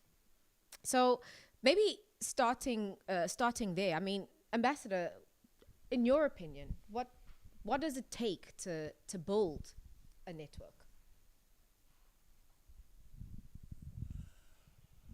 Well, to build a network, perhaps the starting point would be to identify areas of common interest, on the basis of which you then cultivate a relationship with those with whom you share something in common, or at least aspire towards something that is common. In the context of what we do, we have our counterparts in the Ministry of Foreign Affairs of the Netherlands, but beyond that, we have people that we work with very closely. In the context of the Netherlands, we work with 2 business chambers, and those are the people who would consider important stakeholders. These are people with whom we network on a regular basis because we have something in common with them.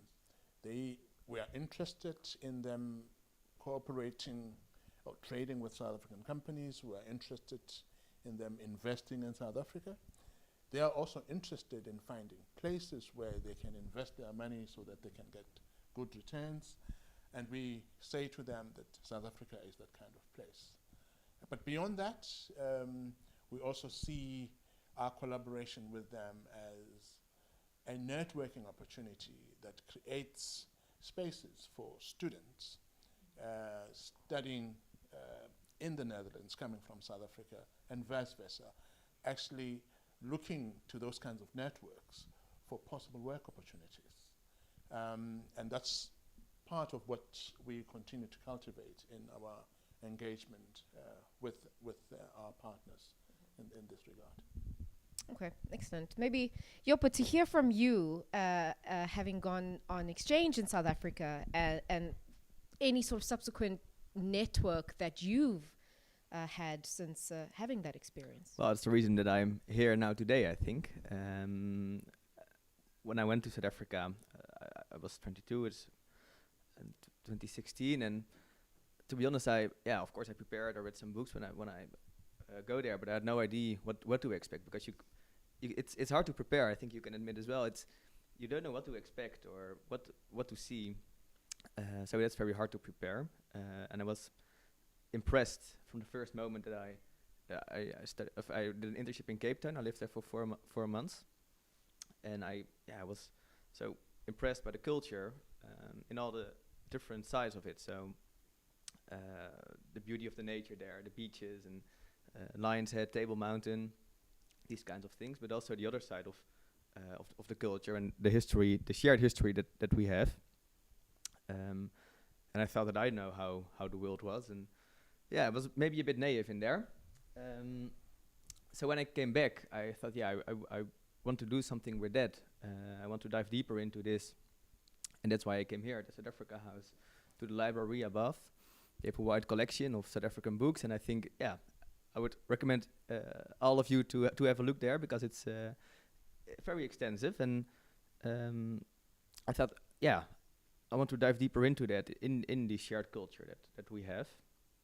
So I wrote my master thesis about it, and I think taking that plane 5 years ago, that was the step that makes where I am now today. So I could explore myself here. I learned a lot, which made also that I could find the job that I have now. So taking that plane changed my life. I think that it doesn't answer your question, because you were talking about networks, but it made me here, sharing the story with you, that you are here. So I think that's also making a network. You mentioned, exploring the library in Zuid-Afrikahuis, a really great venue, to be honest. How is, navigating through that library of assistance, of use or benefits to students here? You can learn a lot about the history, I think, in the library. Not only about history, but also about modern literature. As I said, the collective is so extensive, so they have books about everything. So I think that it can express your interest and broaden your scope. Okay, thanks, Joppe. Kamhelo, you are currently on exchange here, right? So maybe a bit of insight into that experience, and maybe your intention on building networks thereafter. Oh wow, great question. So Huber, Libeta, and the wonderful team actually with Nuffic, what they did is they hosted a challenge about upcycling. And what happened is they paired us up with students from Fonties, and the whole initiative was, how can we use the rubbish that we have in the cities to kind of repair it? So my team, and actually one of my colleagues, Rufus's team, we had very similar ideas. We were like, we can convert it to a brick. And that's kind of where the competition between us came through. Who makes the better brick? The healthy competition. Yeah, healthy competition. So, I didn't tell Rufus, but I'm in construction and he's in law, so I was like, I got you now. And then we came through, and we were lucky enough to win. But the runners-up came up with something very fabulous. They had this idea of an app. What if your app can actually connect you to the people that are actually collecting the rubbish for you? They'll sort, they'll get it through, they'll bring it to us, and then we'll be able to make our product. So when we came here, we came through, we kind of had like a brainstorming session and realized we're not really competitors, we're colleagues. So we need to just come together and find a way. And in terms of what I learned here, I'm going to be a little too honest. As I've mentioned, I'm in the construction industry, so I've never really found the benefits of other business models. So marketing or business, even law for exchange. But some of my colleagues, Oletu and Rufus again, they kind of helped me understand that, can't grow without them. And I felt like if I knew what they had told me, and even the Fonty students had told me, maybe this whole project or the upcycle could have gone a lot further to demonstrate. Oh, sorry. But yeah. So, you mentioned that you, of course, had come across your now colleagues, Rufus and Oletu here, but do you see the strength in brainstorming your idea around that, and maybe even taking that further, now being in the Netherlands? Oh, I have to say definitely. So I'll give an example of when we brainstormed with the Fonte students. They kind of asked us, as I was saying, more on a business attitude, what crowdfunding platforms are you looking at? They listed theirs. And then this way, as South Africans, Dalingabo explained that, listen, guys, it's a little harder on our side. Think of us as like we're all trying to go for the same jar. We're all trying to stick our hands in the same jar. And they tried to help us kind of explore our horizons, see the differences. Like, yes, but if you go it from the right, maybe you can get what's leaking there, or if you hit it underneath, you'll find through. So I really appreciate it on that sense. I think we all did as well. Ambassador, you mentioned that the embassy hosts a lot of events during the year. Maybe in your experience and in your opinion, what are the kind of events that students could be involved in and be a part of to build their networks? Well, I think that our premier event every year is our National Day, to which all South African students, I hope, will be able to invite, understanding that the timing might not be suitable for them, because often these things are held in the course of the week, and some of them would have to travel from far afield. But for those who may be within the proximity of The Hague, that should be possible for them to come to our national events. So we do have the National Day, and as I said, our second big event this year will be our Heritage Day event, which is a day on which we basically share information with South Africans living and working here, including those who are studying here, on the civic and consular services that we render to them. Those would be some of the key events. But we also have other events, such as, those are not the ones we convene, but those in which we participate, like the Embassy Festival, where we have a stand where we display South African cuisine. And if you ever miss home and you miss Bani Chow, if you come from Durban or something, that is the day on which you should come around. But those opportunities essentially make it possible for South Africans to actually discover that they're all here, because some of them don't even know that they are in this country together.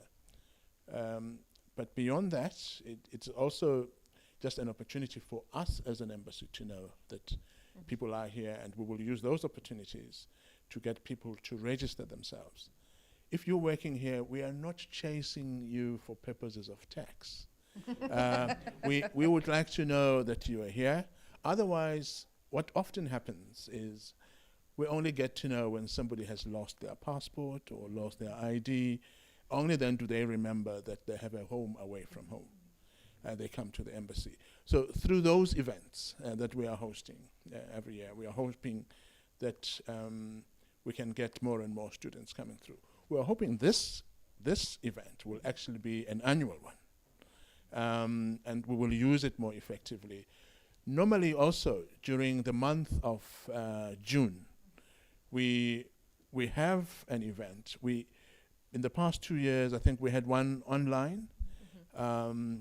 But part of what we want to do is to continue talking about very topical things, challenging young people about what the generation of 1976 had in mind, and how do they see themselves fit in with the idea, how do they see themselves developing, or rather coming here to harvest ideas so that they can go back and bring about the kind of change they would like to see back home. So I would say that those events that we host, hopefully many students are able to turn up to, other people working in the Netherlands are able to turn up to, would be useful opportunities for interaction amongst South Africans.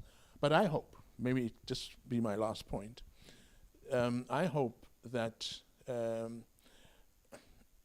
as diplomats, our job is to create political relations, economic relations with our host country. But however grand that may be, that can never be a substitute for what we call people-to-people relations. And people-to-people relations is something students are well placed to advance through them integrating in communities in which they find themselves. And in that way, we create this to be a true global village where people really share experiences, share their cultures, get to know one another, and to actually discover that there's very little that is different about us. There's so much that is common among us. Right. Thank you. Thanks, Mr. Ambassador. Yopo, maybe from your experience, your advice, insight, what would your advice to students arriving in the Netherlands on exchange be? So where they should go, you mean, or Yeah. That's a good for one. your advice, basically. If well, it depends on the student, I think. There's a lot that you can do here in the Netherlands. I would go to the visit the beach. I would say it's not as nice as yours, but I think it's nice there. And of course, I can say you have to visit the Zuid-Afrikahuis to feel a bit home away from home. I won't mention the library again. No, kidding. And the south of the Netherlands is also beautiful. If you go to Limburg, we have small mountains there. But you cannot compare it with the beauty of South Africa, I would say. Sorry. No, that's fine. I think, people who've been fortunate enough to, visit and explore South Africa know it's beautiful, and it's also really refreshing to hear that from someone who is not from South Africa and explored that. I always had to laugh, and I worked. I don't remember the area where I worked, but I lived in Bo-Kaap, so I always had to drive for half an hour to the office, and then the A1, I think it was. So every day you get stuck in traffic, but then I was looking outside the window, and then you saw the Table Mountain and all the business around it. I was thinking, it's not that bad to stay in traffic here. It's that's okay. Yeah. Maybe then, Joop and Kamohelo, from your experience in exchange, what would be your key takeaway, especially around building that network? And for you, you're coming back to Zuid-Afrikahuis in essence, and still having that connection. Oh, that was his question. Okay. Interchangeable. Okay. I think it goes back to the panelists in the previous one. Always ask. I genuinely, that's how it worked for me. Fonties, we were at Fonties, and we just always asked, where should we go? What can we do to learn? We were very lucky. They would show us around. I'm a big fan of street art. They took me into their tunnels, and I'm looking at the street, and I'm like, oh, man. It's a little dangerous, but it's beautiful. So I think that's just the thing. Always be afraid to ask. It's not like at home when someone's going to look at you like, really? Wena? No, it's not the same thing. So I think that's just one of the things that's just great. And I would like to add to that, just go and see where it brings you. When I went to South Africa, I thought everything was fun. I had my friends in the Netherlands, and I had my bibbles. But I also wanted to see how I should do it without all that. So to start all over again and meet new people and be open for that. So I think that just go and it is a nice way to start over again and to build these relationships and this network again. Yeah. Yep. I know also during COVID, that was a very tough point and very difficult to really connect in person and have that person-to-person connection. But, now we're living, hopefully, touch wood, in a world of post-COVID. Can students, whether South African or Dutch, really be linked to any kind of work opportunities, in your opinions, following any kind of exchange? Well, I think that's an question you should ask to the ambassador, Yeah. maybe. If you're willing to take that, Ambassador? Well, I think yes.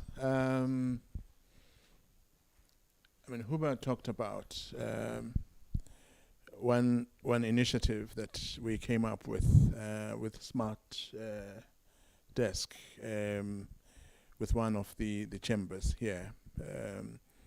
It is certainly something that is achievable. That was perhaps one of the initiatives that we made, which actually told us that these opportunities are there, can be created, and we can grow on what we now know and look at how we expand that. I think part of what we are looking at the moment is to get as many Dutch companies invested in South Africa, for an example, especially that specialize in particular areas, whether it be logistics or water or whatever the case may be, where the Netherlands is quite specialized, that they actually do create opportunities for South African students to do internship with them, and to the extent possible, even offer them work placements. And we would hope that South African companies that are invested in the Netherlands can do the same in areas where we bring something unique to the Netherlands, and Dutch students who are studying in South Africa are in those fields, that they too can get opportunities for work placement in those companies, so that they can hone in on their skills, directly working with a company that specializes in that field. And in that way, we think that we can grow opportunities for more and more students. And I would hope that as we continue to grow our networks with chambers of commerce, that we're able to network with more partners that bring something unique that would be of direct interest to students from both sides. Thank you. Thanks for that. Yeah, and I'm opening up the questions to the floor. I think between Sebastian and maybe let's start with Sebastian on a question. I just wanted to say on the point of work opportunities, I think as South Africans we like to think that we're lazy, but in the Netherlands we actually have a very good reputation as a workforce, which makes it, in my opinion, a lot easier to find work here than I think some other countries. And then maybe on Wayne's point, if you're looking at joining a sport team, they also seem to believe that we're good at sport. Great point. Thanks, Sebastian.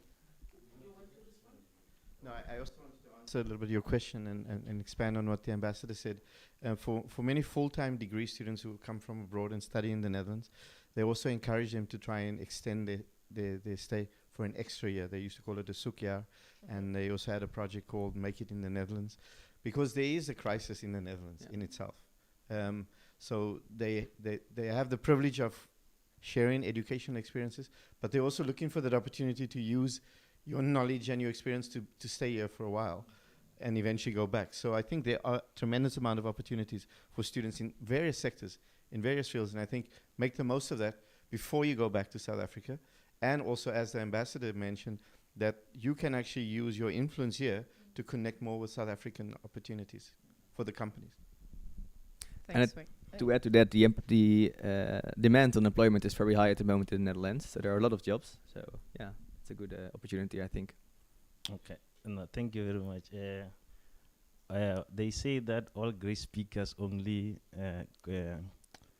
ask question 3 times. So I promise you this is my last one. No. So I'm Rufus Rantlage. Like I said, I'm a law student. Just to break a little, I became the African leading team in the Philip C. Jessup Moot Court International Law Moot Court. So I little bit know about international law, which is my interest, of course. Of course, in the question of the network, right? Of course, the relationship between our country and the Netherlands is more regulated by the Vienna Conventions on both the diplomatic and consular relations treaties. Of course, you've got your bilateral treaties between South Africa and Netherlands, which to a certain extent regulate the political and economic relationship between our country and the Netherlands, right?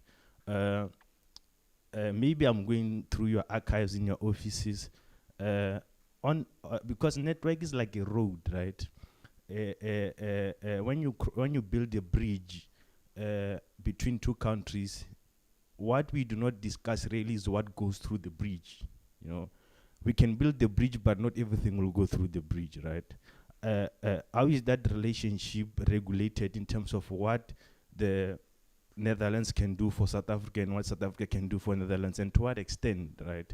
And also taking that into account, do you also take the issue of decolonization into account when you regulate the relationship between the two countries, with both economically, of course, politically, and in that sense, if you are taking decolonization into account, right? What role then does this side play in terms of facilitating not really facilitating, but what does their office play in this side of the world in terms of regulating the political relations? Because the political relations, are, whether we like it or not, impact the economic relations, right? So how do you find your part in that sphere?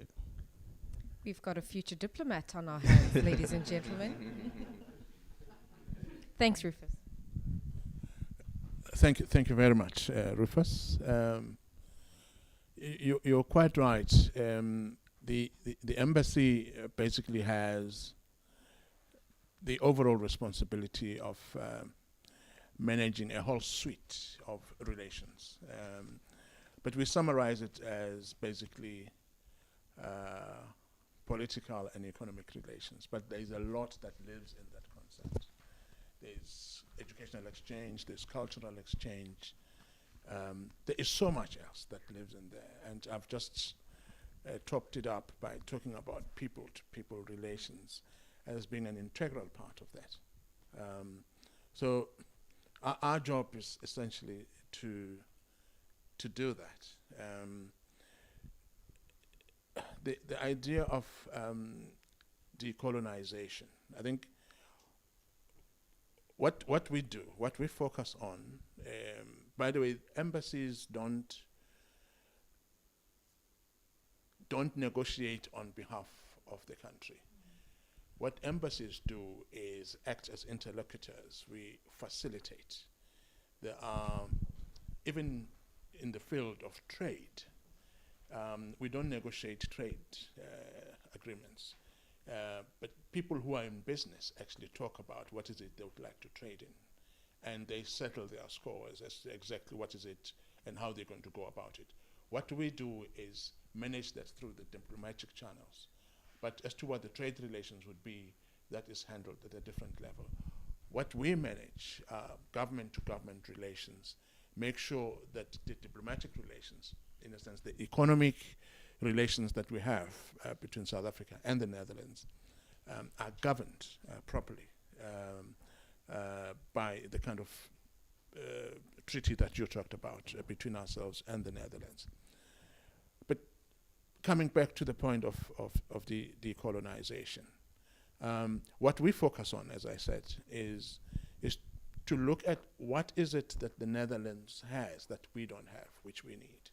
They too also look at what is it that we have that they don't have and they believe they can gain from us. So in a sense, this is a relationship between two partners who look for opportunities of what is it they can harvest from one another without the one taking advantage or unfair advantage of the other. So in this relationship, we are equals. We may not be economically of the same standard, but in fact, perhaps I can say to you that when we look at trade relations between South Africa and the Netherlands, economists talk about what is called a balance of payment. What we trade with the Netherlands, or what we export to them, is far more than what they bring to us. At the end of the day, the balance of payment is in our favor, which means we make more money, we make more revenue out of the relationship with them than they do with what they export to us. So in that sense, that relationship is already positive in our favor. So it's not really a relationship that continues to subjugate us to dependency on the Netherlands, no. If anything, Africa in the forthcoming period is going to be the breadbasket of the world. And the Netherlands is one of those countries that have recognized that very early on. And the relationship they're exploring is how best to remain a conduit of those food products coming to Europe through the port of Rotterdam.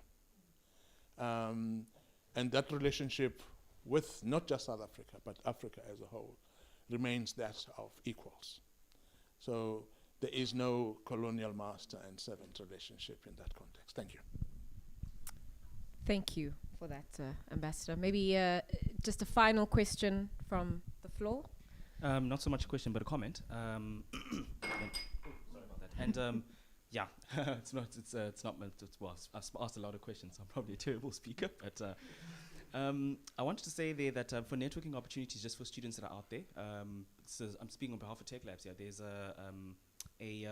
we're sponsored by a company called CIC, which is sponsored by the Rotterdam Gemeente, the municipality. Mm-hmm. They host an incubator and a whole lot of startups there as well. And they've got a program every Thursday where you're able to come and actually interact with different people. A lot of South Africans in there that I've met. And so if you're a student out there and you want to come speak to us, or you want to come speak to other startups and look for opportunities, that's a place that you can also go there. It's a big building right next to the Rotterdam Central Station. Very beautiful, the architecture. For the architecture, the architecture people that are here. But yeah, yeah. Just thought I'd put that out there. Excellent, thanks, Ndaba. Okay, that was a comment and not so much a question. So the actual final question. Thank you very much. It's Sami again. So I have a question for the ambassador. I'd like to be very specific regarding the positive trade that you were talking about. I'd like to know, is that in terms of mineral, what can I say, exploitation? Because we can understand that up to now, the Western world, they still have the technological power in terms of what you do with resources. So I'd like to know specifically what kind of good, if they can be, and if there is any quantification in terms of study that has been done. So therefore we might know, okay, isn't just about what we can call today neo-economical colonialism, even though it's positive, but in which way is it basically solving the problem of employment in that sense, and which kind of employment is taken away in terms of manufacturing in that sense. Thank you very much. Thank you very much. Thank you very much for that question. I don't quite have my finger on it with regard to the proportion of trade which comprises precious metals. I think that's what you're talking about, which are, in a sense, unfinished products which come through here, not beneficiated. I'm not sure what proportion, but a sizable proportion of what we export to this country, especially in the area of food, is rather large. And those products come here complete. In fact, whether they be beverages in the form of wines, which happen to be very popular, in not only in this country, but all over Europe, which have even given rise to a desire by other European partners to want to outcompete us by regulating us out of the market.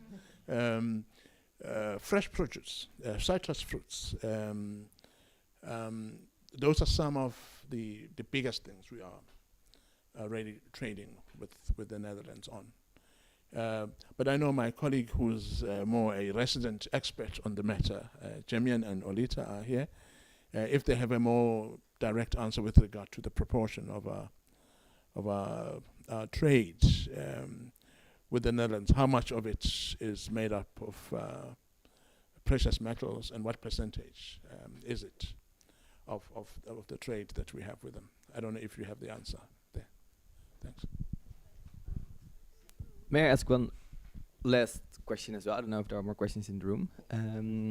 Maybe also to Mr. Ambassador or Huba from Nuffic. Are there also platforms where Dutch and South African students can come together? Of course, we have one today, but are there more examples of this kind of platforms where we have, well, also these kind of discussions, but also other discussions to share knowledge and to exchange experiences? I don't know if you know that or Mr. Ambassador knows that, or we'll take that question last. I'm sorry. But I know there was someone in the audience willing to respond or add to the ambassador's comment on. Sorry. Oh, thank you. My name is Olita. Our trade predominantly that we are benefiting from the Netherlands is fresh produce. So we import a lot of fresh produce into the market. Yes, there are some mining minerals, but it's not of high quantity as compared to other countries. Thank you very much. Thanks, Olita. And maybe to close off and round up, yes, Joppa. Sorry for interrupting. No, just outside of this platform around the educational agenda, Ambassador, are you aware of any other sort of platforms where South African and Dutch students can interact on a regular basis in that sense? Well, I'm not aware of any other except this initiative we've come up with. But what we would certainly continue to do is to encourage students at their level to create platforms where they can continue to interact amongst themselves. They shouldn't wait for the embassy to initiate something. In fact, I expect there to be an African Student Association somewhere not only focused on South Africa, but all African students here. I expect that through those formations, there should be opportunities for interaction, especially if African students, for an example, experience particular challenges, that those things can be shared with other students and solutions could potentially be found. Some of solutions needn't come from the embassy. But in fact can come from amongst the students themselves. I think it's going to be important that students take that initiative to do something for themselves without the direct involvement, not even of the Dutch government, not even of the universities where they are studying, but initiatives of their own to continue to engage amongst themselves. Thank you. Can I just put my 2 cents there quick? What we also do is something Ompamente had mentioned to me. She's one of the companions. It's in the cell phones. So I met a girl here who says they have a female African WhatsApp group. And they discuss opportunities, if there's a job, if there's an internship. She literally told me she found something she think I would be perfect for. And that's kind of, I think, what the minister means by we need to be able to find it ourselves. So Just got promoted in 1 minute. No, thanks for that, Kamohelo. And I think to round up our discussion, foreign exchange could fluctuate a lot of time, but our student exchange currency is quite strong.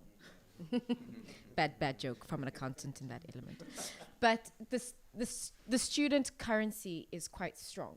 And from both your experiences, Ambassador, your insight as well from the embassy side, it's about going out there, asking questions, doing the research, putting yourself out there for rejection, but also for acceptance, and really just being that kind of wholesome, well-rounded individual. So I want to thank the 3 gentlemen sitting to my right, Joppa, for your insight, Kamohelo,